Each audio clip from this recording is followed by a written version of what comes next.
Hello everyone modern फिजिक्सको हामी quantisation of energy पढिरहेका थियौँ। अब क्वान्टाइजेसन अफ इनर्जीमा चाहिँ आज हामी स्पेक्ट्रल सिरिज अफ हाइड्रोजन एटमको बारे स्टडी गर्न लागिरहेका छौँ। हामीले अघिल्लो भिडियोमा स्पेक्ट्रल हाम्रो वेभ नम्बरहरूको बारेमा स्टडी गरेका थियौँ र एउटा फर्मुला थियो हामीसँग एफ बार भनेको चाहिँ के थियो are 1/n1 square minus 1/n2 square. यो n1 भनेको चाहिँ के हो त भन्दा लोअर अर्बिट भयो र n2 भनेको हायर अर्बिटको कुरा भयो र एफले के दियो त हामीलाई वेभ नम्बर दिन्छ। वेभ नम्बर भनेको चाहिँ हाम्रो जुन हामीले वेभ त्यहाँ आइरहेछ त्यसको एउटा युनिट वेभलेन्थसँग कम्पेयर गर्दा कति वेभलेन्थ छ भनेर भन्नु जस्तो हो है। अब यो फर्मुलाले हामीलाई के दिन सक्छ त भने सपोज कुनै एउटा वेभ हायर अर्बिटबाट लोअर अर्बिटमा झर्दाखेरि के हुन्छ त भने त्यसले एउटा फोटोन चाहिँ के दिन्छ त जो त्यहाँनेर आफ्नो जुन इनर्जी घटेको छ त्यो इनर्जी घटेको रूपमा एउटा फोटोन बाहिर निकाल्छ हैन। सो अब यहाँबाट हामीले विभिन्न माथिको अर्बिटबाट तल झर्दाखेरि चाहिँ कस्तो कस्तो खालको वेभलेन्थ निक्लिन्छ भनेर कम्पेयर गर्यौं भने त्यसले हामीलाई के दिन्छ त स्पेक्ट्रल लाइन्स दिन्छ। स्पेक्ट्रल लाइन्स भनेको चाहिँ सपोज कुनै एउटा हायर अर्बिटबाट कुनै एउटा लोअर अर्बिटमा झर्दाखेरि कति वेभलेन्थहरू दिइरहेछ भनेर हामीले कम्पेयर गर्यौं भने त्यो भनेको के हुन्छ त स्पेक्ट्रल लाइन्सहरू हुन्छ। अब हाइड्रोजनमा कम्पेयर गर्दाखेरि विभिन्न स्पेक्ट्रल सिरिजहरू चाहिँ भेट्यो। स्पेक्ट्रल सिरिज भनेको चाहिँ कस्तो हो त भन्दा यही स्पेक्ट्रल लाइन्सहरूको विभिन्न अर्बिटहरूमा झर्दाखेरि सपोज n इज फर्स्ट अर्बिटमा झर्दाखेरि के हुन्छ, सेकेन्ड अर्बिटमा झर्दा के हुन्छ, थर्ड अर्बिटसम्म झर्दा के हुन्छ भन्ने कुराहरू चाहिँ स्टडी गर्दै जाँदा के भेट्यो त त्यसरी झर्दाखेरि भिन्न भिन्न खालको वेभलेन्थ अफ लाइटहरू आउने रहेछ है। सो त्यहाँबाट चाहिँ के आयो त स्पेक्ट्रल सिरिज भन्ने टर्म आइपुग्यो। सो यो फिगरहरूमा हेरौँ के छ त भन्दाखेरि यो दुईटै फिगरबाट बुझ्न सकिन्छ। सपोज हामीसँग विभिन्न सिरिज के छ लाइमन, बाल्मर, पास्चेन, ब्र्याकेट र अर्को यहाँनिर देखाएको त छैन तर पिफन्ड भनेर छ। पिफन्ड भनेको चाहिँ कसरी बनाउन सकिन्छ भने यसरी यहाँबाट यसरी झरिरहेछ के यता माथिबाट चाहिँ यो 7 देखि कहाँ झरिरहेछ त 5 मा झरिरहेछ त 6 देखि पनि 5 मा झरिरहेछ यसरी। So fifth अर्बिटमा। सो हामी सिरिजहरू स्टडी गरौँ। सो सुरुमा लाइमन सिरिज छ। लाइमन सिरिज भनेको चाहिँ कस्तो हो भन्दाखेरि यदि हाम्रो इलेक्ट्रोन चाहिँ कुनै अर्बिटदेखि हाम्रो फर्स्ट अर्बिटमा झर्छ भने त्यो चाहिँ के हुन्छ त लाइमन सिरिज हुन्छ। ठिक छ हेर्नु त 2 देखि 1 मा झर्यो, 3 देखि 1 मा झर्यो, 4 देखि 1, 5 देखि 1, 6, 7 देखि 1 सम्म झरेको छ नि। सो कुनै nth अर्बिटदेखि 1 मा झर्छ भने त्यसले चाहिँ हामीलाई के दिन्छ त भन्दा लाइमन सिरिज भनेर दिन्छ। सो हाम्रो फर्मुला के हुन्थ्यो वेभ नम्बरको सपोज हामीले 1/λ = r 1/n1 square minus 1/n2 square छ भने लाइमन सिरिजको लागि के हुन्छ त n1 = 1 हुन्छ। सो r 1 माइनस 1/n2 को स्क्वायर गर्यौं भने हामीलाई के दिन्छ त लाइमन सिरिजहरू चाहिँ यसले हामीलाई प्रोभाइड गर्ने गर्छ। लाइमन सिरिजको खासियत भनेको के हो भने यसले अल्ट्रा भायोलेट रिजन कभर गर्छ। लाइमन सिरिज भनेको चाहिँ जताबाट झरे पनि 1 मा जब झर्छ नि त्यसले चाहिँ अल्ट्रा भायोलेट लाइट चाहिँ प्रोभाइड गर्ने गर्छ हामीलाई। 2 बाट 1 मा झर्यो भने पनि अल्ट्रा भायोलेटै हो, 3 बाट 1 मा झर्यो भने नि अल्ट्रा भायोलेटै हो। त्यसैले अल्ट्रा भायोलेटको रिजनको के पर्छ त रिजन भित्र पर्छ। अल्ट्रा भायोलेट रिजन पनि एउटा पोइन्ट देखि एउटा पोइन्ट सम्म चाहिँ अल्ट्रा भायोलेट रिजनको लाइटहरू पर्छ त्यहाँ हैन र लाइमन सिरिजले चाहिँ अल्ट्रा भायोलेट रिजनको लाइटहरू दिने गर्छ। त्यसैगरी अर्को छ लाइमन पछि बाल्मर। बाल्मर सिरिज भनेको चाहिँ कस्तो हो भन्दा कुनै nth अर्बिटदेखि n = 2 मा झर्यो भने कुनै nth अर्बिटदेखि n = 2 मा झर्यो भने उसले मलाई बाल्मर सिरिज दिन्छ। सो मेरो फर्मुला के हुन्छ बाल्मरको लागि r 1/2 स्क्वायर माइनस n2 को स्क्वायर = r 1/4 माइनस 1/n2 को स्क्वायरले मलाई के दिन्छ त बाल्मर सिरिज दिन्छ। सो यहाँ हेर्नु त 3 देखि 2, 4 देखि 2, 5, 6, 7 देखि सबै 2 मा झरिरहेछ। यसले मलाई के दियो त बाल्मर सिरिज दियो। अब बाल्मर सिरिजको चाहिँ के हुन्छ त भन्दा भिजिबल रिजनमा पर्छ। लाइटको भिजिबल रिजनमा सिरिज पर्यो भने मेरो मैले के बुझ्नु पर्यो, त्यो चाहिँ बाल्मर सिरिज हो भनेर बुझ्नुपर्छ। सायद बुझ्न सजिलो हुँदै गइरहेछ। पास्चन सिरिज छ। पास्चन सिरिज भनेको के हो त, कुनै nth अर्बिटदेखि कहाँ झर्यो त भन्दाखेरि n = 3 सम्म झर्यो भने त्यसलाई के भन्छ त, त्यसले हामीले पास्चन सिरिज दिन्छ। सो r 1/3² - 1/n2² भनेको r 1/9 - 1/n2² ले मलाई के दिन्छ त, पास्चन सिरिज दिन्छ। पास्चन सिरिज भनेको चाहिँ इन्फ्रारेड रिजनमा पर्छ है। इन्फ्रारेड रिजनमा चाहिँ के पर्छ त, पास्चन सिरिज भन्छ। तपाईले यदि स्पेक्ट्रल सिरिजको क्वेशन सोध्यो भने यो फिगर, यो जुन हाम्रो सर्कुलरले हामीले बनाएको फिगर अथवा यो फिगर बनाउनुस्, जुनै फिगर बनाए पनि फरक पर्दैन र यो n = 1, यो n = 6 7 जहाँसम्म बनाए नि हुन्छ। हामीले पी फन्ड सम्म पुर्याउनु पर्छ। सो 7 सम्म पुर्यायो भने अलि मजाले बुझिन्छ होला हैन। यो अन्तिममा हाम्रो पी फन्ड हो। पी फन्ड यो भनेको चाहिँ ns2 n = 5 सम्म गर्यो भने है, 5 सम्म गर्यो भने चाहिँ पी फन्ड हुन्छ। सो अब पास्चनको पनि भयो। अब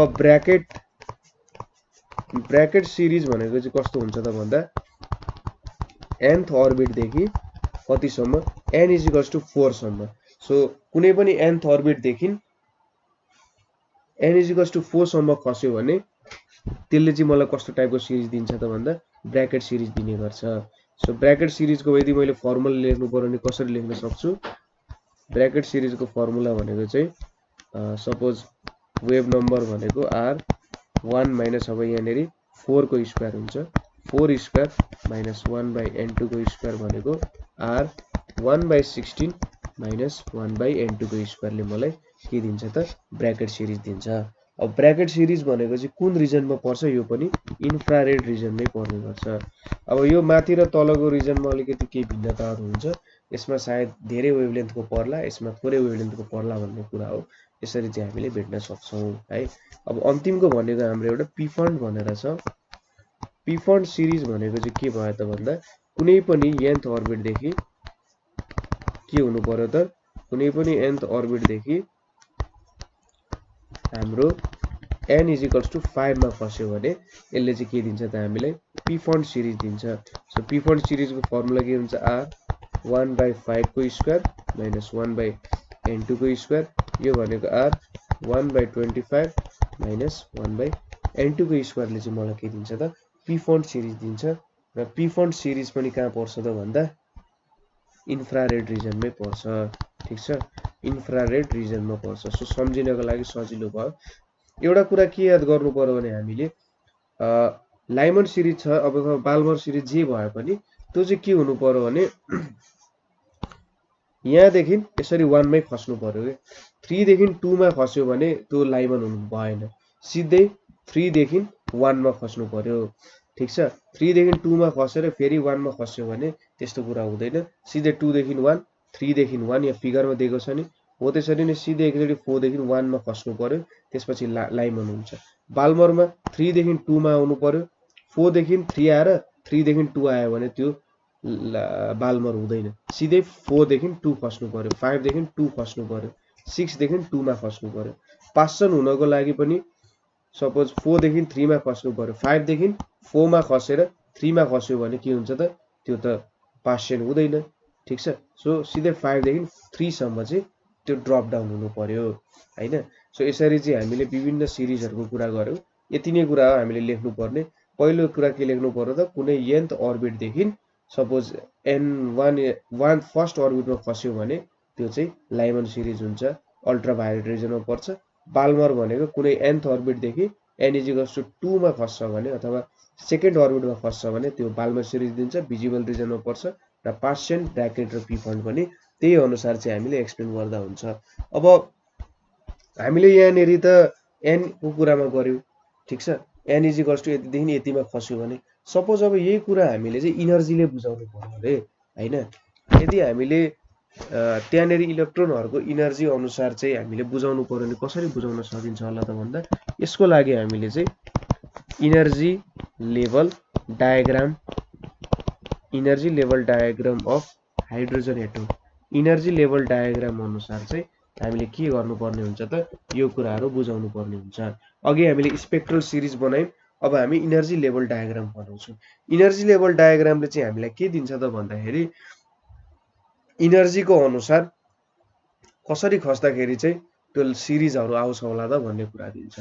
सो सुरुमा हामीलाई के थाहा छ त टोटल इनर्जी भनेको कति हुन्छ minus mE4 by 8 epsilon naught को square n square h square भनेर चाहिँ हामीले इनर्जी हो भनेर थाहा छ हैन।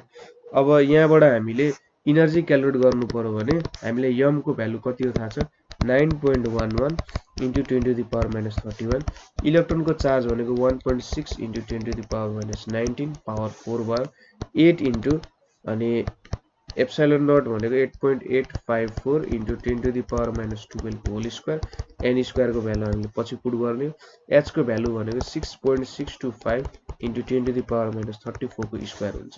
अब यो सबैलाई हामीले क्याल्कुलेसन गर्यौं भने यहाँनेरि कति आउँछ त minus 21.76 into 10 to the power minus 19 by n square joule आउँछ। अब 1.6 into एउटा इलेक्ट्रोनलाई 1 भोल्टमा हामीले ट्रान्सफर गर्यौं भने त्यसले कति इनर्जी दिन्छ भन्नु चाहिँ के हो त त्यसको 1 जूल हो। सपोज हामीले के थाहा छ भोल्टेज भनेको वर्क डन बाइ चार्ज हो। अब वर्क डन भनेको 1 भोल्ट हामीले लियौं भने यहाँ 1 भोल्ट लियौं into 1.6 into 10 to the power minus 19 लियौं भने यसले चाहिँ मलाई के दिन्छ त 1 इलेक्ट्रोन भोल्ट दिन्छ। 1 इलेक्ट्रोन भोल्ट भनेको चाहिँ एउटा इलेक्ट्रोनलाई 1 भोल्टमा लानको लागि हामीले कति वर्क डन गर्नुपर्छ भन्ने जस्तो कुरा हो। So 1.6 into 10 to the power minus 19 joule भनेको चाहिँ के हो त 1 इलेक्ट्रोन भोल्ट हो हैन। अब हामीले यहाँबाट कन्भर्ट गर्यौं भने हामीले के भेट्छौं त भन्दाखेरि सो 1.6 यो भयो 1 जूल भनेको कति भयो त 1 by 1.6 into 10 to the power minus 19 electron volt भयो। त्यसैगरी 21.76 into 10 to the power minus 19 joule भनेको कति हुन्छ त 21.76 into 10 to the power minus 19 by 1.6 into 10 to the power minus 19 हुनुपर्छ। सो यहाँबाट कति आउँछ त भन्दाखेरि यो भनेको 13.6 आउँछ। देयरफोर En भनेको चाहिँ कति हुन्छ त भन्दा -13.6 by n square electron volt हुन जान्छ। सो हाम्रो इनर्जी चाहिँ यति इलेक्ट्रोन भोल्ट आउने रहेछ है। So for n is equals to 1 En कति हुन्छ त भन्दा -13.6 इलेक्ट्रोन भोल्ट हुन्छ। त्यसैगरी n is equals to 2 को लागि यो E1 भयो। E2 कति हुन्छ त भन्दाखेरि -13.6 by 4 भनेको कति हुन्छ त 4 2 4 3 12 4 4 16 3.4 इलेक्ट्रोन भोल्ट हुन्छ। त्यसैगरी n is equals to 3 को लागि E3 भनेको कति हुन्छ त -13.6 by 3 स्क्वायर भनेको -1.5 इलेक्ट्रोन भोल्ट हुन जान्छ। n is equals to 4 को लागि E4 भनेको कति भयो त -13.6 by 4 स्क्वायर भनेको कति हुन्छ भन्दा -0.85 इलेक्ट्रोन भोल्ट हुन्छ। अब हामीले n is equals to infinity लिने हो भने E इन्फिनिटी भनेको -13.6 by इन्फिनिटी स्क्वायर भने चाहिँ यो चाहिँ 0 इलेक्ट्रोन भोल्ट हुन जान्छ। सो यहाँबाट के देखिन सकिन्छ त भन्दा 1 को भन्दा 2 को इनर्जी धेरै छ, 2 को भन्दा 3 को इनर्जी धेरै छ, 3 को भन्दा 4 को इनर्जी धेरै छ र इन्फिनिटीमा चाहिँ 0 इलेक्ट्रोन भोल्ट भनेको त म्याक्सिमम इनर्जी हुनेको किनभने नेगेटिभ हुनु भन्दा त 0 इलेक्ट्रोन भोल्ट हुनु भनेको त धेरै इनर्जी हो नि त हैन। सो हामीले के देखिन्छ जति जति माथि जान्छ त्यति त्यति इनर्जी बढ्दै जान्छ।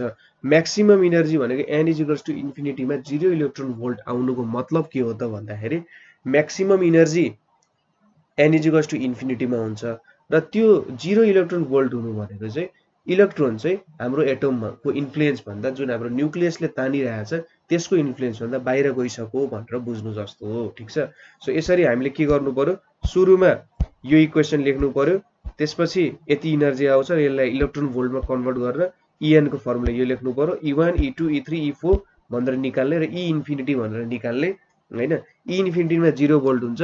यसको मतलब के हो त भनेर लेख्ने भन्दा हाम्रो चाहिँ जति जति माथि गइरहेका छौं हामीले अर्बिट माथि माथि गइरहेका छौं त्यति त्यति हाम्रो इनर्जी बढिरहेछ र इन्फिनिटी पोजिसनमा पुग्दा चाहिँ त्यो इलेक्ट्रोनको इनर्जी यति धेरै हुन्छ कि त्यो चाहिँ न्यूक्लियससँग बाउन्ड हुँदैन र त्यो एटम भन्दा बाहिर निस्किन सक्छ भनेर भन्नु जस्तो हो। ठीक छ। यति कुरा हामीले बुझ्यौं। अब यसको हामीले सिरिज बनाउने हो अथवा डायग्राम बनाउने कस्तो हुन्छ भने हेरौं। सो यसको डायग्राम चाहिँ इनर्जी लेभल डायग्राम भनेको चाहिँ यस्तो फर्ममा आउँछ। वाइ एक्सिसमा इनर्जी इलेक्ट्रोन भोल्टमा हुन्छ र एक्स एक्सिसमा यसरी n = 1 n = 2 n = 3 छ।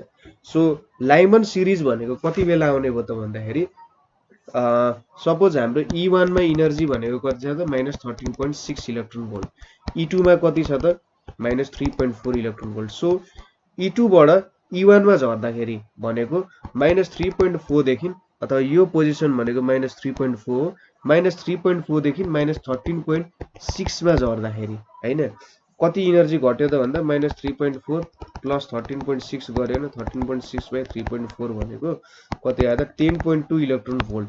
जब 10.2 इलेक्ट्रोन भोल्ट खस्यो नि इनर्जी त अथवा यति इनर्जी चाहिँ जे होस् रिड्युस भयो हाम्रो n = 2 मा 3.4 -3.4 इलेक्ट्रोन भोल्ट थियो, E1 मा -13.6 इलेक्ट्रोन भोल्ट थियो। सो ठ्याक्कै इनर्जी कति ड्रप भयो 10.2 electron volt. So energy level डायग्रामले चाहिँ हाम्रो इनर्जी कति ड्रप भयो त माथिदेखि तलसम्म खस्दा भनेर दियो। अब यो भनेको -13.6 हो, कुनै पनि अर्बिट देखि -13.6 इलेक्ट्रोन भोल्टमा चाहिँ हाम्रो इलेक्ट्रोन खस्यो भने इनर्जी त्यसको त्यति खस्यो भने त्यसले हामीले के दिने रहेछ त लाइमन सिरिज दिने रहेछ हैन।